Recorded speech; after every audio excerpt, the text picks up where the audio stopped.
नमस्कार विद्यार्थी मित्रांनो, या सेशनमध्ये आपण जे पहिला युनिट आहे आय टी प्राचार्य गट ब चा म्हणजे जनरल एज्युकेशन, त्याचे आपण पहिल्या लेक्चरमध्ये 40 ऑब्जेक्टिव्ह बघितले होते. आता त्याच्यानंतरचे आणखी 40 ऑब्जेक्टिव्ह या सेशनमध्ये आपण बघणार आहोत.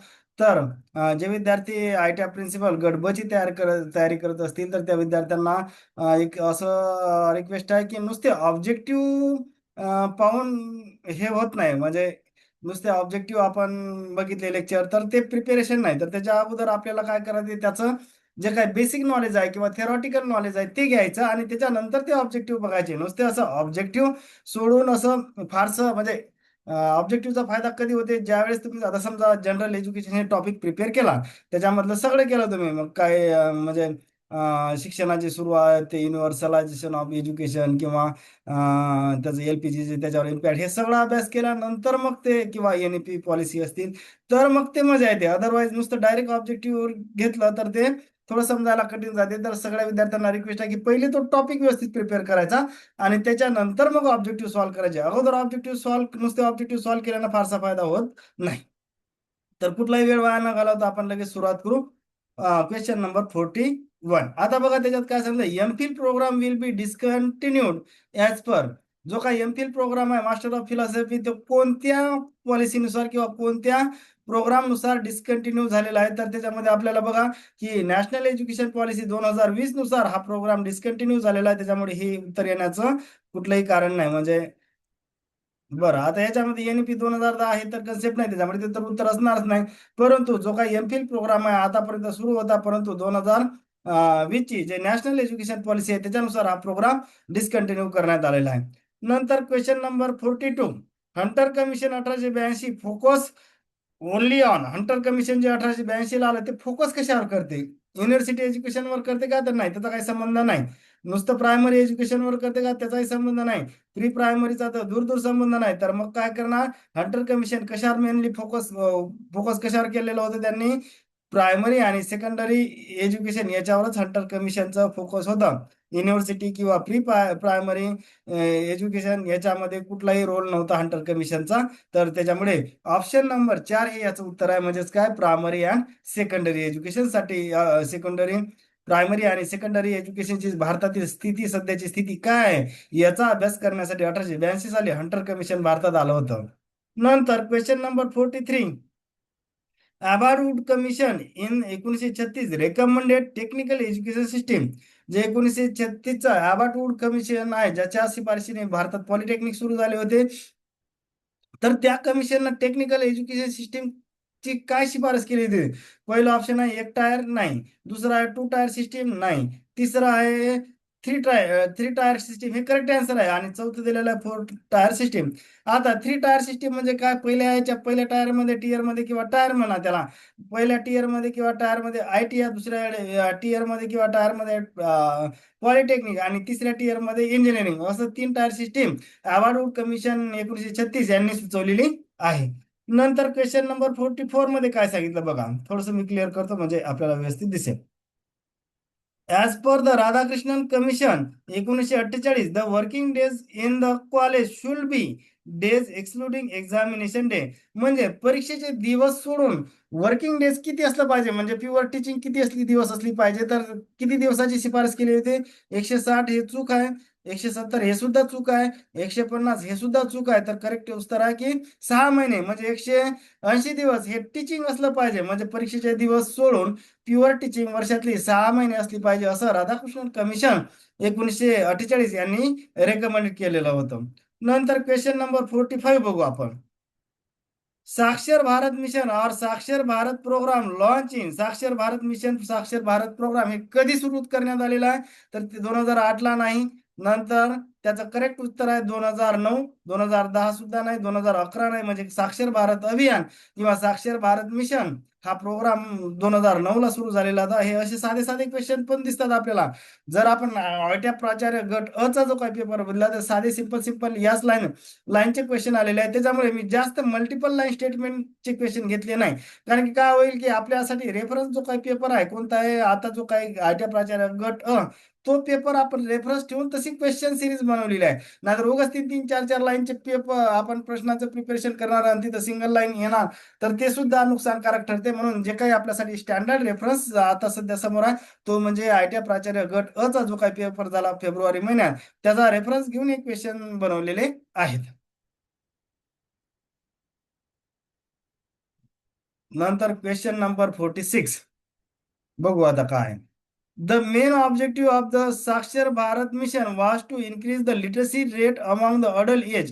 म्हणजे त्याच्यासाठी किती एज ग्रुप आहे या साक्षर भारत अभियानासाठी, किती कोणत्या एज ग्रुपसाठी ऍप्लिकेबल आहे? तर पहिला आहे 6 अँड अबव, चूक आहे. 14 अँड अबव हे सुद्धा चूक आहे. त्यासाठी ऑप्शन दिलेला आहे 15 अँड अबव हे करेक्ट आन्सर आहे. त्याच्यामुळे त्याच्यासाठी साक्षर भारत मिशनसाठी वयोगट किती आहे? 15 वर्ष आणि अबव हे त्याचं करेक्ट आन्सर आहे. नंतर question number 47 national education mission और समग्र शिक्षा अभियान launch in national education mission किंवा समग्र शिक्षा अभियान कधी सुरू झालेलं आहे? तर त्याचं करेक्ट उत्तर आहे 2018. जसं आपण बघितलं की SSA सर्व शिक्षा अभियान कधी सुरू झालं? 2001 ला. तसंच समग्र शिक्षा अभियान 2018 ला. दोन्ही महत्वाच्या एक्झामच्या दृष्टिकोनातून. म्हणजेच काय, SSA 2001 ला चालू झालं होतं. त्याचा वयोगट किती होता? 6 ते 14 वर्ष. इथं समग्र शिक्षा अभियान कधी सुरू झालेलं आहे? 2018. साक्षर SSA सर्व शिक्षा अभियान 2001 चा आहे, हे लक्षात ठेवायचं आहे. नंतर क्वेश्चन नंबर 48 समग्र शिक्षा अभियान क्रिएटेड बाय मर्जिंग. कोणकोणत्या योजना याच्यामध्ये मर्ज केल्यात आलेल्या? आता पहिला आहे SSA, RMSA म्हणजे राष्ट्रीय माध्यमिक शिक्षा अभियान, नंतर टीचर एज्युकेशन. तर याच्यामध्ये तिन्ही सुद्धा इन्क्लूड केलेला आहे. तर मी त्याला SRT असं लक्षात ठेवत असतो. SR आणि T म्हणजे काय? तर समग्र शिक्षा अभियानात काय एस म्हणजे काय SSA सुद्धा आहे. RMSA म्हणजे राष्ट्रीय माध्यमिक शिक्षा अभियान आणि T म्हणजे काय टीचर एज्युकेशन. हे तिन्ही सुद्धा याच्यामध्ये मर्ज करण्यात आलेलं आहे. कशामध्ये? समग्र शिक्षा अभियानामध्ये. नंतर 49 नंबरचा क्वेश्चन बघा आता. What is the full form of ULLAS? उल्हासचं फुल फॉर्म काय? तर पहिलं काय दिलं? Utilise long learning for all in the society. Wrong. नंतर understanding life long learning for all in society हे करेक्ट आहे.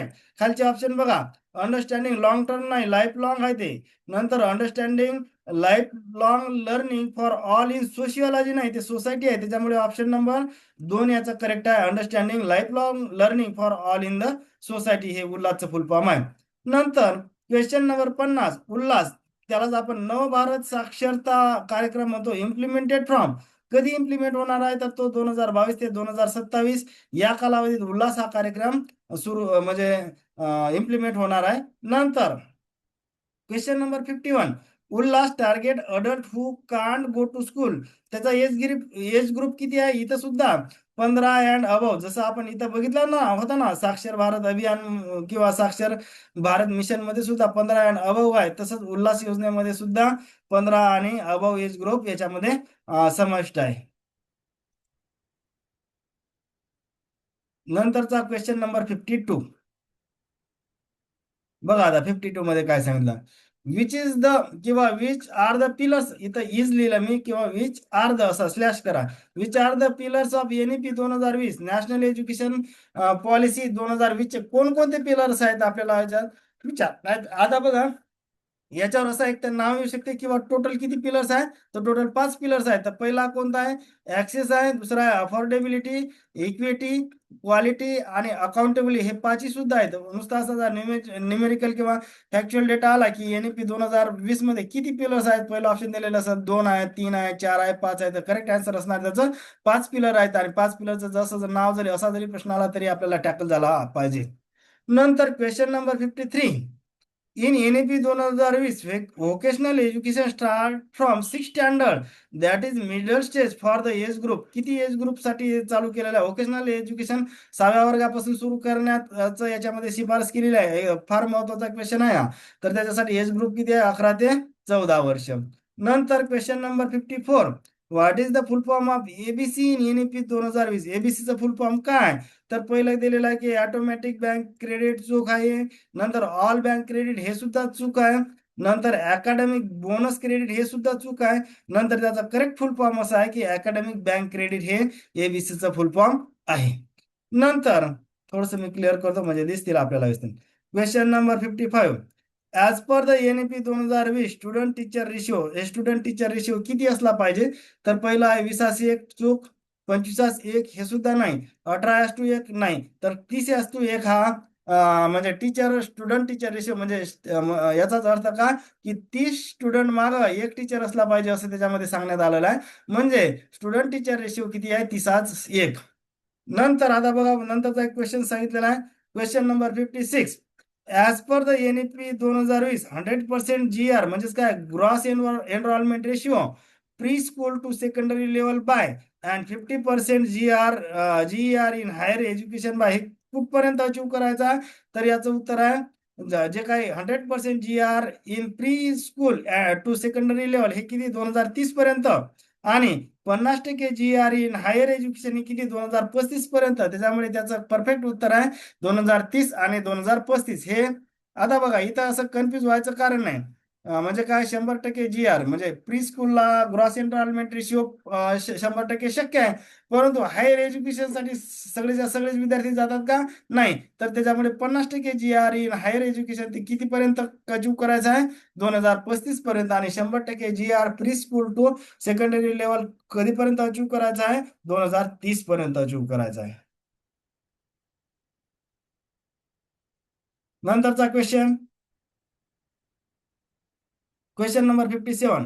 लोकविद्या in NEP 2020 refers to. Lokvidya काय आहे नॅशनल एज्युकेशन पॉलिसीमध्ये?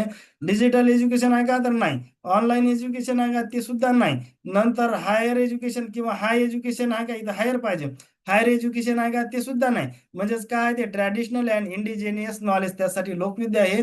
म्हणजे जे काही पारंपरिक नॉलेज आहे ते त्याचं सुद्धा जतन करणं, त्यालाच आपण लोकविद्या प्रोग्राम म्हणत असतो. तर त्याचं सुद्धा रेकमेंडेशन NEP 2020 मध्ये आहे. नंतर question number 58. Lokvidya is closely associate with human development. Wrong. Cyber सिक्युरिटीचा काहीच संबंध नाही. स्पेस टेक्नॉलॉजीचा काहीच संबंध नाही. तर ते काय, इंडियन नॉलेज सिस्टीम म्हणजे IKS आहे हे लोकविद्या. म्हणजे काय, भारतातल्या ट्रॅडिशनल नॉलेजचं जतन करायचं आणि पुढे ते फॉरवर्ड करणे, त्याच्यासाठी लोकविद्या हा प्रोग्राम आहे. आणि त्याच्यामुळे त्याचं परफेक्ट उत्तर आहे इंडियन नॉलेज सिस्टीम, ज्याला आपण IKS म्हणतो. नंतर थोडस मी क्लिअर करतो. म्हणजे question number 59. Parakh stand for full fill the correct word. म्हणजे काय, पारकचं फुल फॉर्म काय? बघा, त्याच्यात काय दिलं, एक रिकामी आपल्याला ब्लँक स्पेस दिली. आणि assessment, review and analysis of knowledge for holistic development. Professional आहे का? नाही. रॉंग. नंतर प्रायमरी आहे का? नाही. रॉंग. प्रोग्रेसिव्ह आहे का? नाही. रॉंग. तर त्याचं परफेक्ट उत्तर आहे परफॉर्मन्स. म्हणजेच काय, पारकचं फुल फॉर्म काय असेल? Performance assessment review and analysis of the knowledge for holistic development. हे पारकचं फुल फॉर्म सुद्धा एक्झाम मध्ये बऱ्याचदा विचारते, तर ते व्यवस्थित लक्षात घ्यायचं आहे. क्वेश्चन नंबर 60 बघू आता. Question number 60. पारक वाज प्रोपोज अंडर. कशामध्ये प्रपोज केलेला आहे? तर नॅशनल NEP 1986 मध्ये सांगितलं का? नाही. 1968च्या नॅशनल एज्युकेशन पॉलिसीमध्ये सांगितलं का? तर नाही.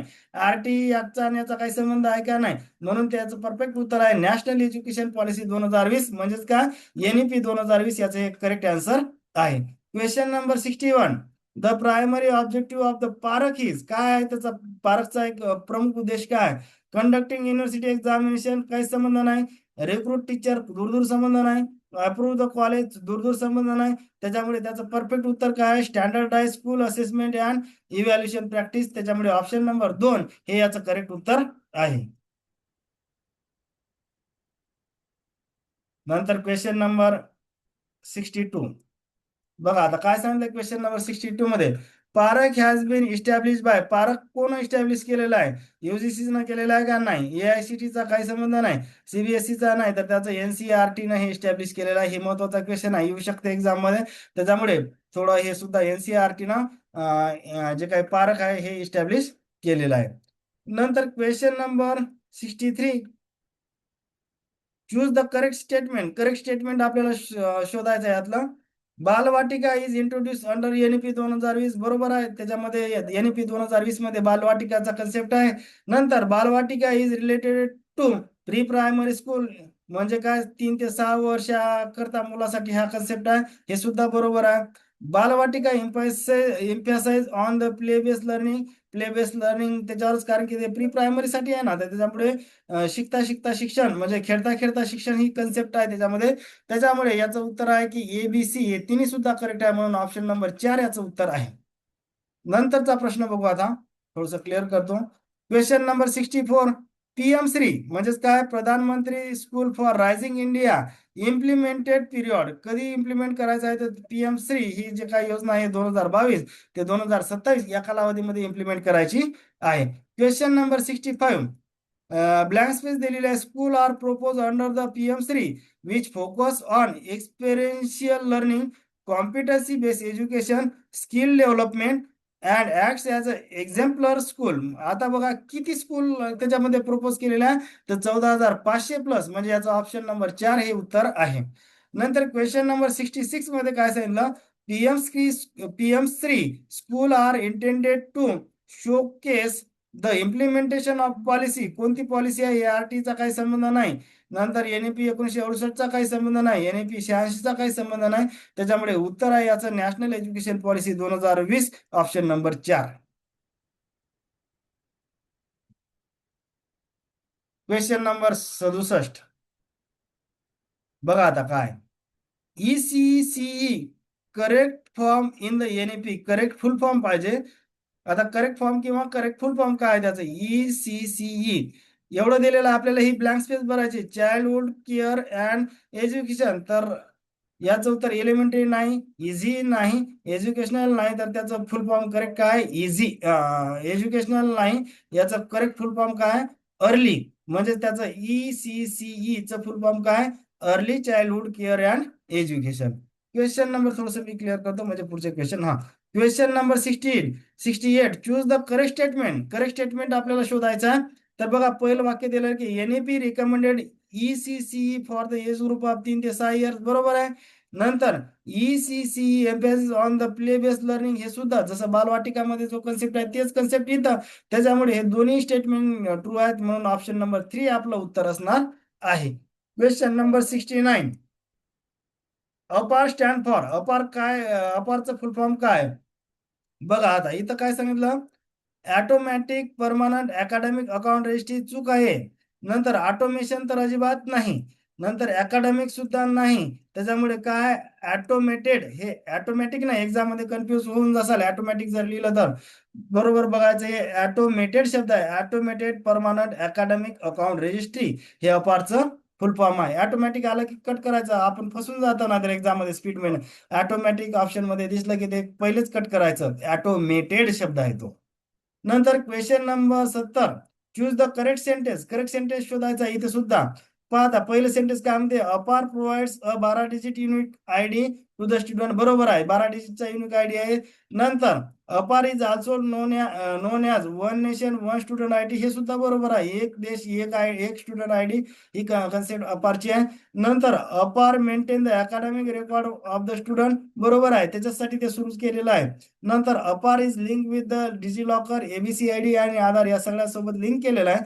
त्याच्यामुळे ऑप्शन नंबर आपलं 4 हे ABCD चारही ट्रू आहे. तर त्याच्यामध्ये ऑप्शन नंबर 4 हे याचं आन्सर आहे.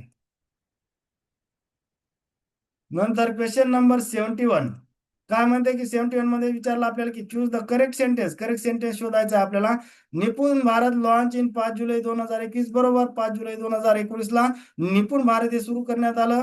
It is launch under the समग्र शिक्षा, बरोबर, हे सुद्धा बरोबर आहे. निपुण भारत लॉन्च अंडर NEP 2020, हे सुद्धा बरोबर आहे. त्याच्यामुळे याचा ऑप्शन नंबर 4 हे करेक्ट उत्तर आहे. म्हणजे ABC2 तिन्ही वाक्य हे करेक्ट आहे. क्वेश्चन नंबर 72 मध्ये बघा काय झालं, निपुण भारत लॉन्च बाय, कोण लॉन्च केलं, मिनिस्ट्री ऑफ कल्चर काही संबंध आहे का, नाही. मिनिस्ट्री ऑफ फायनान्स काही संबंध आहे का, नाही. Ministry of micro small and medium enterprises काही संबंध आहे का, नाही. तर मिनिस्ट्री ऑफ एज्युकेशन हा निपुण भारत प्रोग्राम लॉन्च केलेला आहे. नंतर बघा थोडस मी क्लिअर करतो.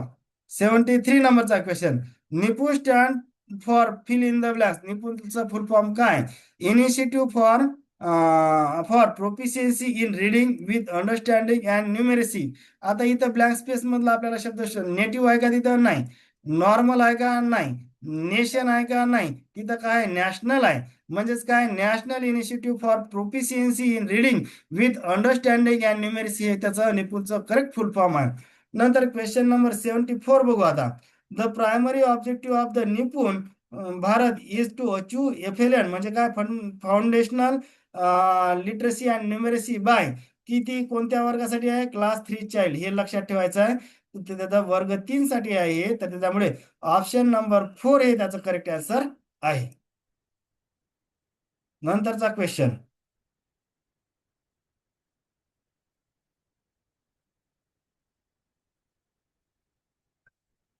NF NMFLN हे थोडं कॅपिटल आहे सगळं. LN इथं चुकून माझ्याकडून स्मॉल झाला. म्हणजेच काय, NMFLN correct full form, fill in the blanks. काय त्याचं करेक्ट फुल फॉर्म आपल्याला विचारलंय. आता रिकामी स्पेस दिलेली आहे, on the foundational literacy art numeracy. तर नेशन मिशन आहे का? नाही. न्यू मिशन आहे का? नाही. नॅशनल मायक्रो नाही. मग काय, national mission on foundational literacy art and numeracy. हे आर्ट चुकून झालं, अँड आहे ते इथं, अँड करायचं आहे. म्हणजेच काय, त्याचं NMFLN याचं करेक्ट फुल फॉर्म आहे की national mission on foundational literacy and numeracy. हे अँड न्यूमेरसी असं वाचायचं आहे. आता इथं परीक्षेत विद्यार्थी कुठं फसू शकते? इथं फंडामेंटल दिसलं की विद्यार्थी गोंधळून जाण्याचे चान्सेस आहे. इथं फंडामेंटल नाही, इथं फाउंडेशनल शब्द आहे. नंतर नाहीतर परीक्षेत आपण वाहून जातो. फंडामेंटल म्हणजे काय? फंडामेंटल नाही, तिथं फाउंडेशनल आहे. तर NMFLN याचा फुल फॉर्म करेक्ट कोणता आहे? National mission on foundational literacy and numeracy, हे याचं करेक्ट फुल फॉर्म आहे. Question number 76. Nipun Bharat specific objective is to ensuring that every child in the country necessarily attains the foundational literacy and numeracy by the end of grade 3 with the target year 2025 as per policy document now extended timeline is. म्हणजे वर्ग तिसऱ्या वर्गासाठी हे काय, जे काय FLN म्हणजे काय, फंडामेंटल लिटरसी अँड न्यूमेरसी अचीव करायची होती. किती म्हणजे पॉलिसीनुसार 2025 पर्यंत अचीव करायचं होतं. ते कोणत्या वर्गासाठी? तिसऱ्या वर्गासाठी. परंतु आता तो काही पिरियड एक्सटेंड झाला. तो कुठपर्यंत आहे? तर त्याचं उत्तर आहे ऑप्शन नंबर 2, 26-27 पर्यंत तो पिरियड एक्सटेंड झाला. म्हणजे ओरिजिनल डॉक्युमेंट जे पॉलिसीचं डॉक्युमेंट आहे त्याच्यामध्ये 2025 सांगितलं होतं, परंतु ते अलीकडे 2026-27 पर्यंत वाढवण्यात आलेला आहे. क्वेश्चन नंबर 77 बघा आता. Education comes in the list of an Indian constitution. Indian कॉन्स्टिट्यूशनच्या कोणत्या लिस्टमध्ये शिक्षणाचा समावेश आहे? तर युनियन लिस्टमध्ये नाही, स्टेट लिस्टमध्ये नाही, नंतर त्याचा आहे कॉन्करंट म्हणजे काय, समवर्ती सूचीमध्ये त्याचा समावेश आहे. 42व्या घटना दुरुस्तीनं शिक्षण हे समवर्ती म्हणजेच काय, कॉन्करंट लिस्टमध्ये टाकण्यात आलेलं आहे. आता बघा क्वेश्चन नंबर 78 काय सांगितलं? Union list, state list, concurrent list are in the schedule of an Indian constitution. कोणत्या शेड्यूल मध्ये? इथं ब्लँक स्पेस नाही, तर ते कोणत्या? 7व्या शेड्यूल मध्ये दिलेलं आहे. म्हणजे 7व्या सूची म्हणजे शेड्यूल मध्ये सगळं सूची आहे. म्हणजे कोणत्या? संघ सूची, राज्य सूची आणि समवर्ती सूची. म्हणजेच काय, युनियन लिस्ट, स्टेट लिस्ट आणि कॉन्करंट लिस्ट हे भारतीय राज्यघटनेच्या 7व्या सूचीमध्ये किंवा शेड्यूल मध्ये दिलेलं आहे. नंतरचा क्वेश्चन बघा, क्वेश्चन नंबर 79. टेक्यू म्हणजेच काय, technical education quality improvement programme launch in by the ministry of education. Ministry of education हा टेक्यूब म्हणजेच काय, technical education quality improvement programme कधी सुरू केला? तर त्याचं करेक्ट उत्तर आहे 2002 साली. हे त्याच्यामुळे ऑप्शन 1, 2, 3 येण्याचा संबंध नाही. तर त्याचं करेक्ट उत्तर आहे 2002 साली टेक्यूब मिनिस्ट्री ऑफ एज्युकेशन यांनी प्रोग्राम सुरू केलेला आहे. आता बघा क्वेश्चन नंबर 80 या लेक्चर मधला शेवटचा क्वेश्चन आहे. तर टेक्यू प्रोग्राम इज असिस्टेड बाय. टेक्यू प्रोग्रामला कोणत्या संस्थेनं मदत केली? युनायटेड नेशन ऑर्गनायझेशन चूक, इंटरनॅशनल लेबल ऑर्गनायझेशन चूक. याचं करेक्ट उत्तर आहे वर्ल्ड बँक, जागतिक बँकेने याला मदत केलेली आहे. त्याच्यामुळे ऑप्शन नंबर 3 हे त्याचं उत्तर आहे. तर होप करतो की बऱ्याच गोष्टी आपण 40 ऑब्जेक्टिव्ह या सेशन मध्ये कव्हर केलेल्या आहे. काही जर फायदा होत असेल तर चॅनलला लाईक, सबस्क्राईब आणि शेअर करायला विसरू नका. थँक्यू.